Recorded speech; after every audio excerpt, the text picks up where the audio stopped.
Hello students, I am doctor Vinod Kamle. इस video में भी हम लोग देखने वाले फंक्शंस ऑफ कमर्शियल बैंक, जिसमें हम लोग प्राइमरी फंक्शन के बारे में पढ़ने वाले हैं, लेंडिंग एडवांसेस।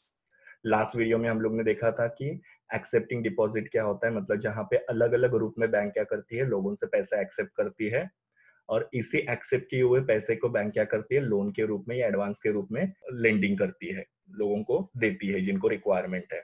इसके बारे में हम लोग अभी यहाँ पे पढ़ने वाले हैं कि कौन से रूप में बैंक लोगों को एडवांस या लोन प्रोवाइड करती है। तो देखो, प्राइमरी फंक्शन जिसमें ग्रांटिंग लोन एंड एडवांस के बारे में हम लोग पढ़ रहे हैं, तो पहले हम लोग देखते हैं लोन क्या होता है। नो बेसिकली लोन जो होता है वो एक तरीके का एडवांस जो होता है, वो बैंक क्या करती है, बिजनेसमैन को देती है। उसके बदले में वो बिजनेसमैन या दूसरे लोग जो होते हैं वो क्या करते हैं, बैंक को इंटरेस्ट पे करते हैं। अपनी रिक्वायरमेंट को फुलफिल करने के लिए लोग क्या करते हैं, बैंक से लोन वगैरह लेते हैं। बिजनेसमैन अपनी बिजनेस की कैपिटल की नीड फुलफिल करने के लिए बैंक से लोन लेते हैं। ना ये जो लोन होता है वो 1 साल के लिए या उससे ज्यादा समय के लिए होता है। ना जब भी आप लोन के लिए अप्लाई करते हो तो बैंक क्या करती है, आपको पूरा अमाउंट जो होता है वो सैंक्शन करती है। सैंक्शन का मतलब होता है पास करना। बट आप वो जो लोन आपको सैंक्शन हुआ है उसमें का जो अमाउंट होता है वो इंस्टॉलमेंट में विड्रॉ कर सकते हो। इसका मतलब कि अगर सपोज आपने बैंक के पास 1 लाख रुपए के लोन के लिए अप्लाई किया था, तो बैंक ने आपको 1 लाख रुपए सैंक्शन किए। अभी वो 1 लाख में से आप 10,000 विड्रॉ करो, 20,000 विड्रॉ करो, 50,000 विड्रॉ करो, आपकी विश है। या पूरा का पूरा अमाउंट भी आप विड्रॉ कर सकते हो। बट जो इंटरेस्ट होता है वो आपको पूरे के पूरे सैंक्शन अमाउंट के ऊपर पे करना पड़ता है।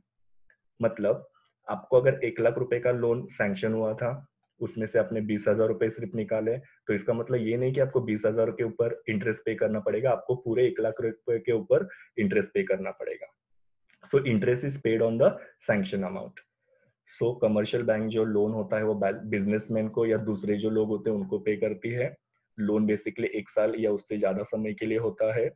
बैंक पूरा का पूरा अमाउंट आपको सैंक्शन करती है, जिसमें से आप इंस्टॉलमेंट में पैसे विड्रॉ कर सकते हो, बट इंटरेस्ट जो होता है वो आपको सैंक्शन अमाउंट पे करना पड़ता है। ना लोन जो होते हैं वो 3 टाइप के होते हैं। सबसे पहले होता है short term loan. Short term loan का मतलब क्या होता है, जो 1 साल से कम पीरियड के लिए होता है। और ये लोन किसके लिए पे किया जाता है, बिजनेसमैन को, तो उसके वर्किंग कैपिटल के रिक्वायरमेंट को फुलफिल करने के लिए। वर्किंग कैपिटल मतलब जैसे बिल पेमेंट करना है, रेंट पे करना है, या कोई रिपेयर मेंटेनेंस वगैरह करना है, जो छोटे मोटे रिक्वायरमेंट्स है उसको फुलफिल करने के लिए शॉर्ट टर्म लोन दिया जाता है 1 साल से कम पीरियड के लिए।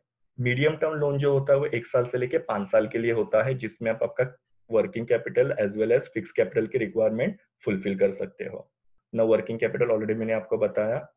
फिक्स कैपिटल मतलब जैसे बिजनेसमैन को मशीनरी की जरूरत होती है, फर्नीचर की जरूरत होती है, तो ये सारी जरूरतें जो होती है वो बिजनेसमैन क्या करता है, मीडियम टर्म लोन से फुलफिल करता है, जो 1 साल से 5 साल के लिए होता है। लॉन्ग टर्म लोन जो होता है वो 5 साल या उससे ज्यादा समय के लिए होता है, जहाँ पे बिजनेसमैन क्या करता है, अपना लॉन्ग टर्म कैपिटल रिक्वायरमेंट जो होता है या अपनी जो फाइनेंशियल नीड होती है उसको फुलफिल करता है। जैसे कोई बिल्डिंग खरीदना है, कोई लैंड वगैरह परचेस करना है, उसकी जो रिक्वायरमेंट होती है वो ये लॉन्ग टर्म लोन से की जाती है। तो ये सब लोन के बारे में था।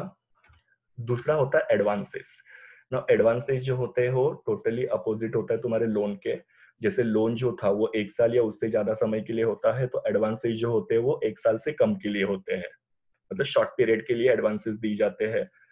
और बेसिकली ये किसको देते हैं, एडवांसेस बिजनेसमैन को दिए जाते हैं उनकी फाइनेंशियल रिक्वायरमेंट को फुलफिल करने के लिए।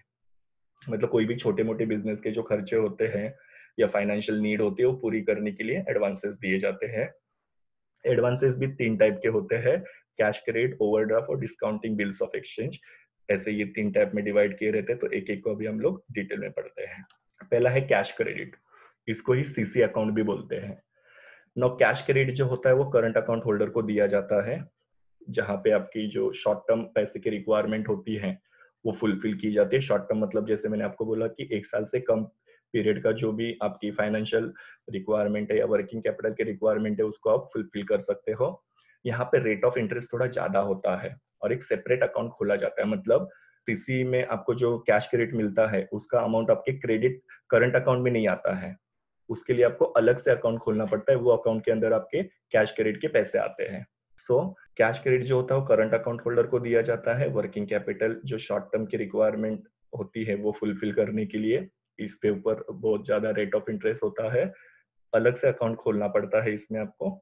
दूसरा है ओवरड्राफ्ट। ये करंट अकाउंट होल्डर को फैसिलिटी दी जाती है। जहाँ पे आपके अकाउंट में अगर कम पैसे होंगे तो बैंक आपको ओवरड्राफ्ट फैसिलिटी देती है, जिससे आप क्या कर सकते हो, सामने वाले को उसका पेमेंट टाइम पे कर सकते हो। ये जो ओवरड्राफ्ट होता है वो कितने दिनों के लिए दिया जाता है, तो 15 दिन से लेके 60 दिनों के लिए दिया जाता है बैंक के द्वारा। यहाँ पे जितना भी आपने पैसा विड्रॉ किया है उसके ऊपर आपको इंटरेस्ट पे करना पड़ता है। जैसे कि आपको ओवरड्राफ्ट फैसिलिटी सैंक्शन की है बैंक ने 50,000 रुपए की, उसमें से आपने सिर्फ 10,000 विड्रॉ किया है, तो आपको 10,000 के ऊपर इंटरेस्ट पे करना पड़ेगा। लोन में कैसा था, लोन में आपको पूरे अमाउंट के ऊपर पे करना पड़ रहा था। यहाँ पे आपने जितना एक्चुअली में विड्रॉ किया उतने के ऊपर आपको इंटरेस्ट पे करना पड़ता है। यहाँ पे आपको सेपरेट अकाउंट खोलने की जरूरत नहीं होती है। इसमें जो भी होता है वो सारा ट्रांजैक्शन आपका करंट अकाउंट में ही होता है। तो थोड़ा सा ये आपके कैश क्रेडिट से थोड़ा अलग है। This is overdraft. और तीसरी वाली है आपकी डिस्काउंटिंग बिल्स ऑफ एक्सचेंज।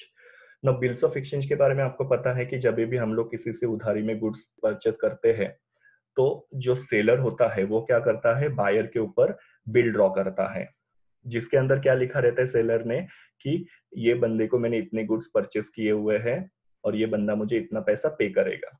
और फिर बाद में सेलर जो होता है वो क्या करता है, बायर के बैंक में जाता है, वो बिल दिखाता है और बायर की बैंक क्या करती है, उसको वो पेमेंट वगैरह कर देती है।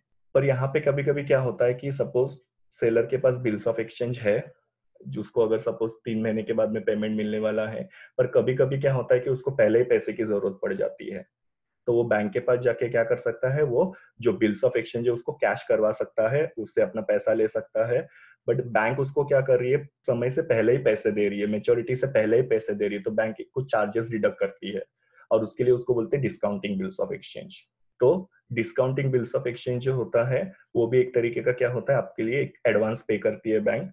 मतलब मेच्योरिटी पीरियड खत्म नहीं हुआ उसके पहले ही आपको क्या किया जाता है, बिल्स ऑफ एक्सचेंज के पैसे दिए जाते हैं।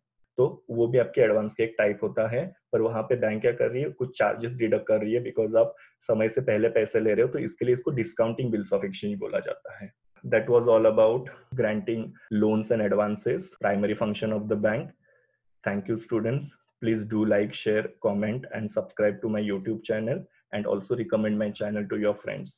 We'll meet in the next video.